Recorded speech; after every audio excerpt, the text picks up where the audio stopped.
Hey everyone, this is a quick video talking about the different kinds of work environments that you might work in, like different kinds of employers. This kind of thing changes a lot. So, to begin with, ad agencies. Ad agencies create advertising campaigns, promotions, brand awareness, marketing campaigns, as well as other more exotic projects. If this is the kind of thing you love, make sure you have examples of it in your portfolio. In the studio, you can be a creative working in a partnership with another creative or working in a team. You can be the person or team that comes up with a concept for the campaign. You can be the writer. You can be the person that executes the concept, designing the ads. You can be a UI or UX person, creating smooth interfaces for apps and websites. And sometimes you can be all of these things at the same time. Executing a concept for a campaign means assessing what would be the most effective channel for the campaign. And there can be many channels. For instance, posters, magazines, billboards, but also umbrellas and beer cans and taxis and buses and trains, subway platforms, subway cars, stair steps, like they have, I think they still have in Times Square. Going up, they have different ads behind the little stairs. Uniform designs, trucks, guerrilla advertising, skywriting.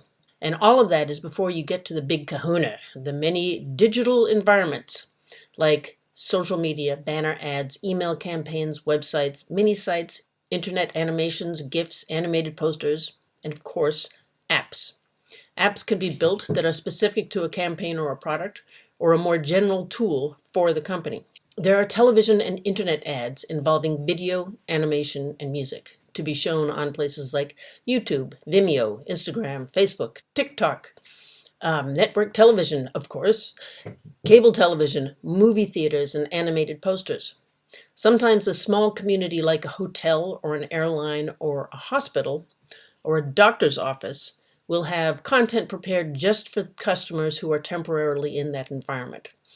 You may have had the experience of waiting for a plane, and there's a screen there showing airline-specific content, or airline passenger-specific ads. Or in a dentist or a doctor's office, a screen showing ads for toothpaste or tooth whitening. You know the kind of thing I mean, and sometimes you feel like it can't escape, and you're trapped in this hell of relentless advertising, but some designer has designed it specifically for that environment. The skills needed for all these different channels might be within the ad agency, or they might farm out some of the work to another specialized design studio. More on that in a minute. You can be a presentation designer, and that's someone who specializes in presenting a campaign concept to a client. So the presentation designer doesn't work on the campaign so much as just show it. There are lots of opportunities for creative work in an advertising agencies. Sometimes design graduates will decide they want to work for a particular agency, and they target that agency. They pester their way into the company, or start as a receptionist, or in the mailroom, or work their way into the creative department. Or you get an internship and impress them so much that they hire you. You can make a lot of money in advertising. It can be very competitive, very demanding, and you work long hours. It also can be a very fulfilling creative career. So next, design studios. These can focus in different directions. A graphic design studio can focus on branding, creating a brand, designing logos, corporate identity, the look of a company, fonts, colors, textures, taglines, collateral. Collateral means all the different materials that need to show the look of the brand, like stationery, their apps, websites, social media, games, brochures, posters, reports, invites, in some cases, branded carpeting or branded wallpaper. You can go into the office of some corporate headquarters and there'll be a gigantic logo on the wall. And I've definitely seen logos imprinted on the carpeting in that reception area. And Nike or someone like that, sneaker company in other words, I think for like the specialized shoe, they put the Nike brand on the bottom of the shoe. So if you walk in the snow or you walk in the mud, it just leaves the imprint of the logo all over the place, which is pretty clever, you have to admit.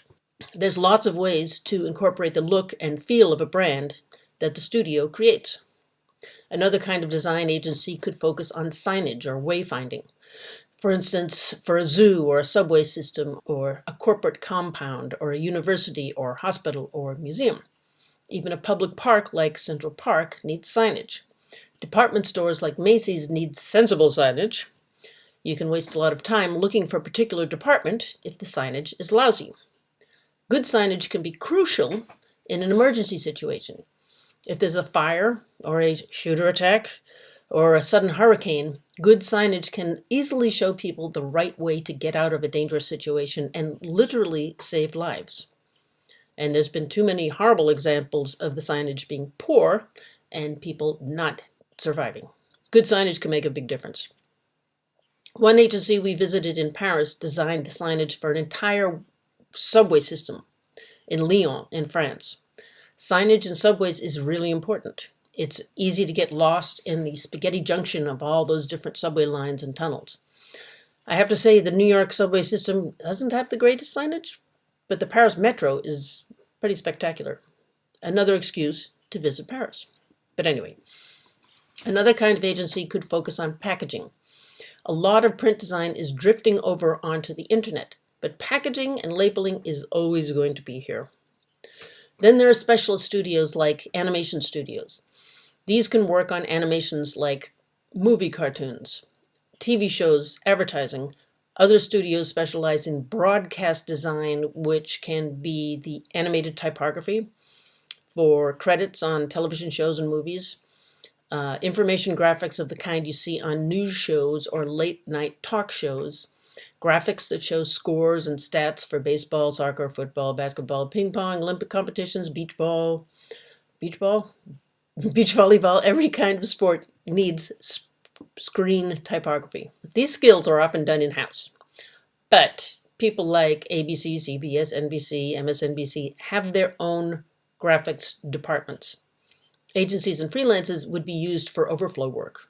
But it really depends on the company. Somebody has to design this stuff either in-house or, in an outer agency. And a studio that specializes in After Effects or Maya or shooting and editing videos can be subcontracted for an ad agency to work on an aspect of a campaign that they are developing. Agencies work together when necessary. Not everyone does everything. Some television and movies and advertisements are either animated or have animated parts to them. The Simpsons, for instance, started out 35 years ago or something like that as a live-action comedy sketch show way back in the 80s. Many years later, their scripts, voice acting, storylines, and character designs are all done in the States, but the animation itself is done by people in Korea. Then there are studios who do the big stuff, like purely animated TV and movies for people like Pixar and Disney and DreamWorks. They are the big heavy hitters. They employ lots of animators, but there are also many other smaller studios that aren't in California. It's a competitive field and you work very long hours. And again, you can make a very good living, but it does require specialist software knowledge. But lots of companies also incorporate little animations and videos into their projects.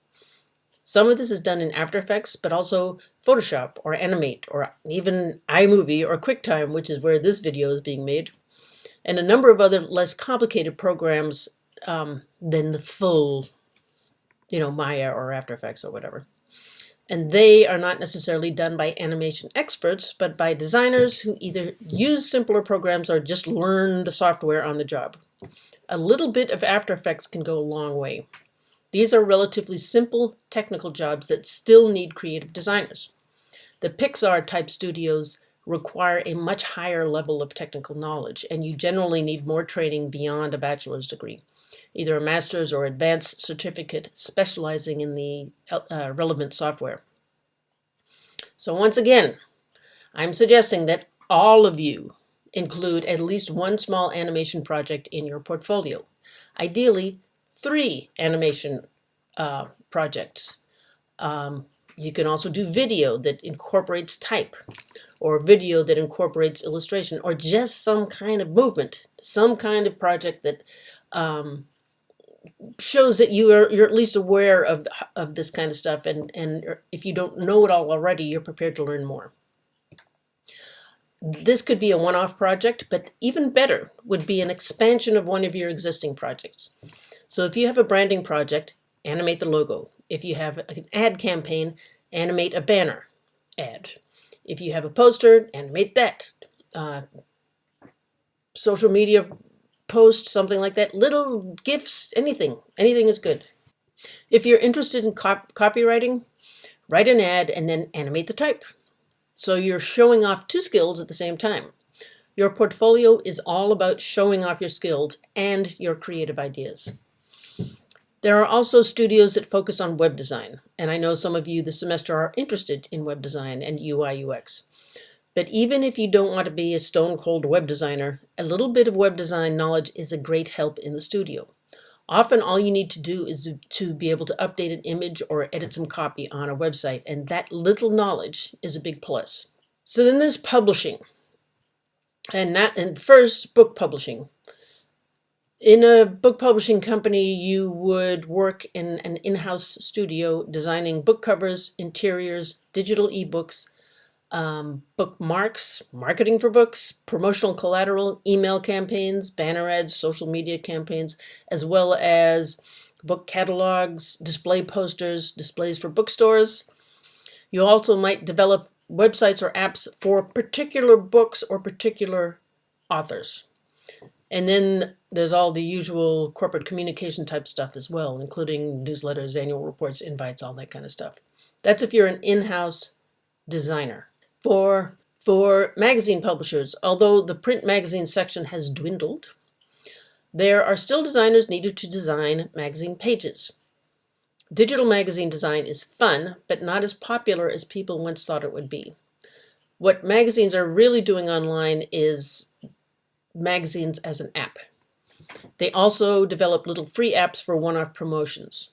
So there's plenty of opportunities to work as designers and photographers in that world, and the more you can show that you know about all the different channels and formats, the better.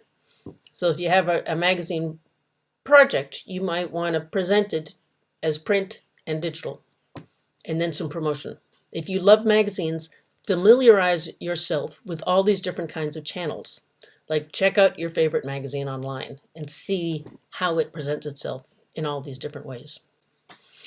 These days, a designer who works for a magazine company needs a lot of skills. I saw an ad for Condé Nast, and they're the ones that publish GQ and Vogue and things like that. So they wanted someone with experience in animation, After Effects, video editing, Premiere Pro, and an understanding of typography, and also InDesign, Photoshop, Illustrator, and also a good eye for clean, clear design that reflects the needs of the brand. So lots of different stuff for one job. And it's already been filled, but that was a beginner designer needed to have all those things. Then there are just plain old companies that are not part of the creative industry. Many companies have their own in-house communications and design departments. Somewhere like Time Warner, or a law firm, or an insurance company, or a university like CityTech, they all have their own communications or marketing departments. For instance, some of you have already worked in the faculty commons at CityTech. If you work in the design department of a company, you work on that company's communication materials, like their website, apps, departmental reports, interdepartmental communications, annual reports, presentations, newsletters, brochures, business cards. It can get repetitive because you tend to stay with the brand and the look of that one company. But then you really get to know that company, and there's a chance to get promoted and develop a long-term relationship with that company. You could work your way into management and start making real money.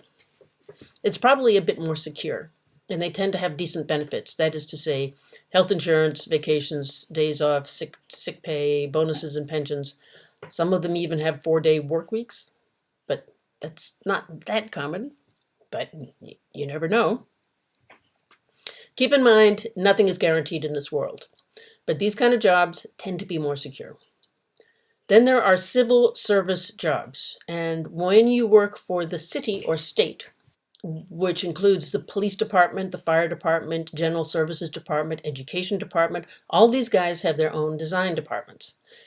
When I was young, I worked in the City Publishing Center of the Department for General Services for the City of New York. I also worked at WNYC Radio because that used to be owned by the city. These were civil service jobs where you take a test and you eventually secure a job that is very difficult to get fired from. These jobs tend to not pay as much as the private sector, but they're much more secure and they have better benefits. You don't work as crazy hard as you would in, for instance, advertising. Designers often go for these jobs for the long-term security. They tend to have longer vacations. They tend to be union jobs. Unions are a good thing, by the way. They also tend to pay a bit less, but you get more holiday. It's a balance, but the security thing is very real. And then there are startups. So this is the age of the startup, even though it tends to go in waves. And a little while ago, there was a big layoff in tech companies. That was like a year ago, more or less. And money for startups started to cool down, and then it's starting to come back again. But they're being slightly more sensible about investors are being slightly more sensible about what kind of projects they want to put money into, which means if you have a crazy idea, back in the day you might have gotten funding for it, and these days they're going to be a bit more hardcore about it. Like, really, do you have a sensible business plan? The thing is, if you do work for a startup, sometimes you're working with a bunch of people who have this great idea, but they don't necessarily know what they're doing. Chances are you'll be the only designer there. This can be good because you have the opportunity to do interesting work, because you're doing everything. This can be bad because you may not have a talented art director that you can learn from. You can earn lousy money. You can earn no money. You can be offered share options instead. A share option means you're offered a small slice of the ownership of the startup. This is instead of getting paid. This can be good. This can be bad. Often a startup will die a death and you never get paid. But one former City Tech student worked for a startup and turned down the offer of share options in lieu of a small salary. She later regretted this because it turned out they did sell the company and she would have gotten a chunk more money. But it's a gamble. You're not sure if it's going to work or not. It's a crazy world. Just keep in mind that most startups fail, but some startups end up being Instagram. So your call. So then there's freelancing. I'm going to do a whole other video about freelancing later in the semester because it's a big topic. Suffice to say, you're responsible for finding work, doing the work, chasing the payments, learning new software, unpaid vacations, no sick pay, but you have a kind of freedom that a regular job does not give you. Most of my working life, I have been freelance, and I vastly prefer it. I'll be going over all the pros and cons in that other video. Now, the way I describe these working environments does not take AI into account. That's because it's not quite here yet. The deliverables will be as I described or similar, but your skill in creating them will change as AI develops. So when I come to New York, which is the second week of March, third week of March, I will keep you posted about that. We're all going to meet in person, which will be nice. And we're going to talk about AI. And I'm going to give you a small AI assignment. And we're going to talk about how this may or may not affect your future work. The thing is, it's a brave new world. I don't have experience in it. You don't have experience in it. Nobody really has experience in it because it keeps changing all the time. So we're going to have a very interesting conversation about all this. But we'll do some experiments first, and I'll talk about this more later. Suffice to say, more knowledge is a good thing. So getting back to the matter at hand, when you're looking for work, keep these different kinds of jobs in your mind and try to recognize the pluses and minuses before you miss them or before they're encroaching on your freedom. So, keep an idea of what you're walking into when you get a job. So some things to keep in mind for this class. This class is intense. You need to keep the productivity up. If you don't know what you're supposed to be doing, message me on Facebook or send me a new project that you will be working on. and I can give you feedback on it. Remember, you need to update your work substantially every week. That means reviewing the changes we have discussed in our meetings, but also expanding your projects into other channels. If you run out of things to work on, upload new projects and I can critique them before we even meet again. But you need to tell me when you've uploaded work, because then otherwise I don't know that it's there and I can't give you feedback. The reason you need to email me is I can't check all of your folders twice a day. It becomes untenable. Sometimes I see that you've uploaded stuff. Lots of times I don't. So just tell me it's there and we can move on from that. Work on your resume and logo and group assignments is work that is in addition to your project work, not instead of your project work. Resumes end up taking longer than you think, so you can't let your project work fall by the wayside while you're sorting out your resume. If your resume takes a long time, that's fine. Don't worry. It's tricky to figure out how to present yourself to the world. We will get a really nice resume by the end of the semester. That's fine. Just keep your project work up. Hopefully I've posted the schedule already. If I haven't, I will be posting it. The new schedule, I will be posting it soon. Otherwise, I'll see you Sunday and Monday.